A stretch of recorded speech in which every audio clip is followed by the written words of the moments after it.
What's going on, guys? Welcome back to another episode. Let's break down series in the Eastern and Western Conference Finals right now. We'll start with, Golden State. Yeah, it's Golden kind State. of over almost. Yeah. They're up 3-0 now. Luka just got no help. In Game 2, they blew that game, but Game 1 and 3, really just no help for anyone. Like, Luka's putting up 40 and 39 still, and they just can't win a game. Also, Steph's playing great, and Klay has still really struggled, and I don't know what's wrong with him, but if he turns it around, then it just becomes even deadlier of a team, and they're going to need that in the finals. Yeah, I agree. It's looking more and more like even if Klay is never himself again, they could still win the title this year. And Steph Curry can finally get that finals MVP. Luka had 40 and 11. Nothing much more you can do. Right. Reggie Bullock, 40 minutes, 0 points, 0 for 10 from the field, 0 for 7 from 3. Just terrible. Awful. Maxi Kleber, 25 minutes, 0 points. Luka led their team in rebounds by 6 rebounds. Brunson was second on their team with 5.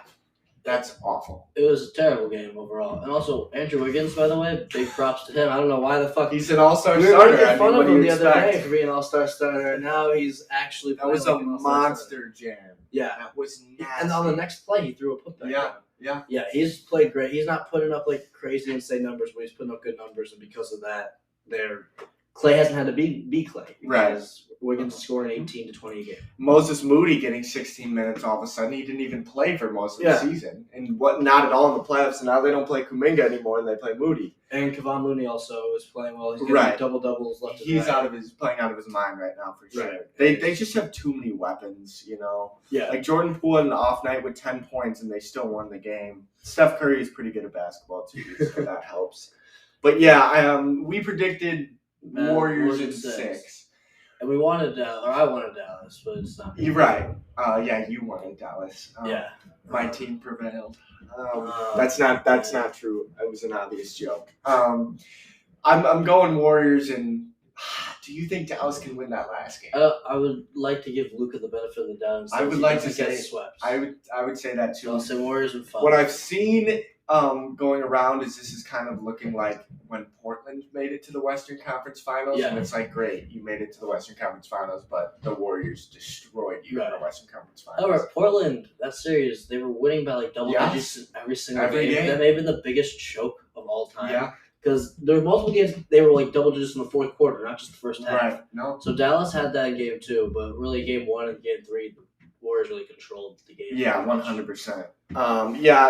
The Mavericks they're moving in the right direction either way. They're going to have a big offseason. They got to get another star, not named Zach Lavine. We might get into that later. Yeah, their future is bright, and we'll talk about that's one of the various landing spots Zach Lavine could go, so we'll talk about that in a bit. But let's quickly touch on Miami and Boston. Jason Tatum had a terrible game 3. Yeah. It seems like game 3 he just does not show up. It's kind of like he's either going to be on where like nobody can stop him, or he's going to be like a chucker. He's going to drop 30 or he's going to drop 10. Tatum doesn't really have like an in-between. Jaylen Brown's a very in-between guy where he'll get you 19 to 25 or he'll go for 40. That was maybe the most quiet 41-point game I've ever and then the loudest 7 turnovers of all time. Right. Because every time they made a push, Jaylen Brown just threw the ball to the other team. Yeah, and he still scored 41, so you can't like be mad about it. But yeah, Marcus Smart pulled an Aaron Rodgers, got hurt, came back to the crowd, or Paul Pierce, I guess. Yeah. The crowd roared, and then he splashed a 3. That was pretty cool. Shout out to him. Him coming back won me $75. So, okay, Marcus. Yeah. I need him to get 5 rebounds tonight, too, so let's see that. But yeah, I really think Miami's ability to just close out and guard everything on the court is just like a level ahead of Boston's defense. I know Boston defense is really good, but like Tyler Hero isn't even playing at the end of the games. Yeah, he's not. And Miami's just locking up Boston. And we saw Kyle Lowry's impact. In the first 5 minutes he was on the court, I think it was like a 15-4 start. Mm-hmm. And Kyle Lowry pushes the pace. He can shoot the 3 ball. He defends at a high level. Yep. Does everything for him. He played on that injured hamstring still. Played 30 minutes, and hopefully, I think he's good. I think he's good to go. Yeah. Jimmy's good to go. Tyler Hero is not playing. This will be out after tonight's game, but Hero's out, and I have not seen anything on Robert Williams yet either. But Robert Williams is huge for the Boston Celtics because of Bam Adebayo. Bam played great. Really good game. And I think that's definitely different with Robert Williams there. You Yeah. know, he's one of the best interior defenders in the league. But yeah, shout out to Bam. He had like 16 points in the whole series before that game, and I think he Yeah. put up 29. He led the team in steals, rebounds, blocks, points, and assists, I think. What a game. Yeah, What a and game. I made a TikTok about this yesterday. I think he's the most versatile defender in the league because he I- guards 1 through 5. He can guard guards in elite level and Yep. bigs in elite level. Blocks shots, gets steals. He's like that Draymond Green who can like be a ball hawk and like in the middle and get steals. But he also is a better on ball defender than Draymond is, in my opinion. I can definitely get behind that. I think that Draymond is better in his role of like that ball hawk. Maybe not even better than Bam. Bam is a really good. Was he all defensive second team or first team? I would hope he at least made one. I think he got to have been second team. I think he was second, but he was also hurt for a while. Yes. So so maybe not this year. He also was. I know he was slumped. He wasn't even in the top 3 for like running for depoy. So he may have not even been in all first team. But like I personally think he's a much better defender than Jaren Jackson. Also, like a big part of defending in the NBA, especially for a big man, is your ability to not pick up fouls and get out of the game because of that. And Bam is very Does good. a great job. Yeah. Unlike Jaren Jackson Jr. Who has 5 fouls and complains like he didn't do anything. Right. But yeah, the Miami Heat need to figure out how to score, especially with Tyler Hero out. I mean, they scraped by in that game, but you could tell when Jimmy Butler went out, that momentum kind of started swaying back towards the Celtics, and I think they were up 25 at one point. Yeah, they cut to 15 and a half, and then no Jimmy in the second half. Right. Miami just, because of the lead in the first half, was able to hold on. Right. Well, Jimmy is back, and if Jimmy gives you 25, I think scoring wise they should be fine. But they also need, with no Tyler Hero, they need like 15. Yeah. Also, they need Bam like 18 tonight. Yeah, 100%. Shout out to Victor Oladipo too. That was some of the best defense I've watched in a while from anybody. He was all over the place. Could he score the basketball? Not a lick. Literally none. But he played some really good defense. So I mean, you got to try and keep him on the court somehow. Yeah.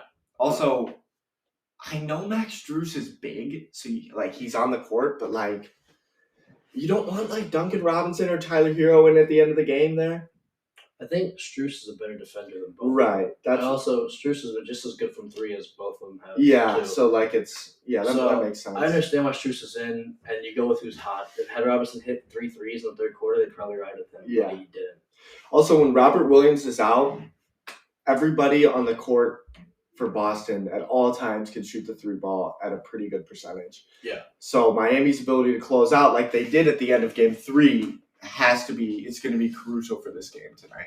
Yes, for sure. That's pretty much all there is to say on both those series right now. Warriors one's pretty much over. I still have Miami going 7 and winning in 7. I think you and I both have. Yeah, I'm sticking with Boston. A little worried. I want Miami, but either way, I think that's going 7 games, and there's no doubt about it. Yeah. Tonight, it's in Boston. I don't think Miami's going to be able to pull this one out. I hope they do. I would be shocked if they did. Yeah. If they do, it could be over in 6. Yeah. I don't see I didn't see Giannis throwing 2 last year either. But if Miami loses, Eric Spoelstra may be the best coach in the league making adjustments to not lose a second game. I agree. And 2 really good coaches. TD Garden is a really tough place to play. It might be the toughest in the league. But yeah, it should be a really good game tonight. Yeah. I'm hoping for a non-blowout because I feel like throughout these playoffs we've just had a bunch of stupid blowouts, and it's cool, they're gonna win the game, but I want to see. Once the Bulls went out, I'm I don't care. Right. If out, I want to see just good basketball. Yeah. All right. Let's just hop into free agency news now. It says that the Lakers GM and Nets GM had a private meeting during NBA Combine this week, which I'm pretty sure just means just trade talks. Yeah, I'm sure. I think those are 2 big organizations with superstar players everywhere you look on their roster. So there's a lot of moving pieces. Who knows what's happening with Kyrie? Who knows what's happening with Ben Simmons? That's a whole nother story in itself. I think the most 2 immovable pieces are Kevin Durant and LeBron, of course, unless LeBron is fed up with LA, which I'm sure he's not. It's LA. Yeah. But we were thinking, if anything, it's probably a Kyrie, Anthony Davis trade. Yeah, I don't know how that works out. Well, but I think the money matches pretty evenly. Yeah, it does. Which is always the first concern in a trade. You want to make sure the money matches evenly, and then who are you getting? You're probably getting pretty even pieces back in return. Like Anthony Davis and Kyrie are both superstars when they're healthy or playing. Both of them are flight risks not to play because Kyrie may just leave and not want to play, right. or AD may get hurt. But that's probably a fair trade because you're not moving Kevin Durant, you're not moving LeBron. Right. And why would the hell would you trade Anthony Davis for fucking Ben Simmons, or why would the Nets want Russell That Westbrook doesn't for Ben fit. Simmons? That doesn't fit. We You're know it doesn't pretty much fit. trading two bricks for each other, and one of them doesn't even play. Yeah. So the biggest problem the Lakers face in the offseason is Russell Westbrook's contract. $47 million a year. Right. And the best package they can offer is probably Westbrook, THT, and their 2027 first round pick. Right. But you got to offer that to a team that can take on Westbrook's contract. Yes. But they might have to, if Westbrook's willing to, which who knows if he is. I wouldn't personally want to get bought out for $44 million, just like John Wall. Is he willing to get bought out to go join a team to try and win a championship? Right, because if he gets bought out, he gets paid still, and then he can go just be a bum. Right. He'll get $5-10 million. I know, we're calling Westbrook a bum, but he did not play well all last season. He wasn't even a top 50 player in the league last year, and his stats looked okay, but he just did nothing but hurt the Lakers all season long. Yeah, it's tough. I see him as a good. I would love him on my team running the second unit. Yeah, he'd be great off the bench because it's his team again. But is Russell Westbrook willing to do something like that? No. Is he willing to get paid $5 million instead of $44? But maybe once he gets paid $5 million a year instead of $47, it's a little reality check, like what happened with Carmelo. Right. Yeah, so that's an interesting news. The Lakers and the Nets, two toxic super team type fan bases. Ugh. But this actually ties into Zach Lavine because LeVar Ball says Zach Lavine is leaving to go to LA, and I take anything LeVar Ball says with a grain of salt because it's fucking LeVar Ball. Yeah. But the other thing is though, why would he go to the Lakers? Because the Lakers can't afford him.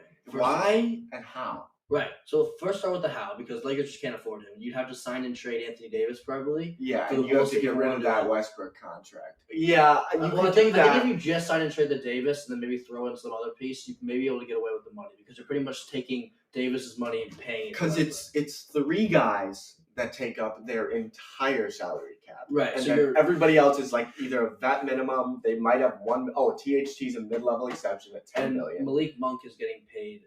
I think Malik Monk.